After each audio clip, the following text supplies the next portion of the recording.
Untuk yang dah daftar affiliate Shopee, jom tengok macam mana you all semua nak beroperasi. Mula-mula pergi ke profile dan tekan dekat affiliate program, pilih salah satu produk, add dalam collection store, kemudian pilih kategori yang telah kita set daripada awal, kemudian save di situ link itu. Sebelum you all semua mula share dekat media sosial. Nak share terus ke status WhatsApp pun boleh.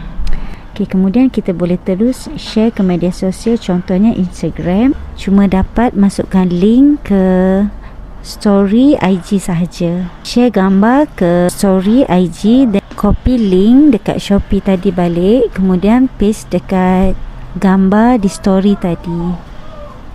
Pilih lagu yang sesuai dan okay, sekarang you all dah share link tersebut. Selamat mencuba ya.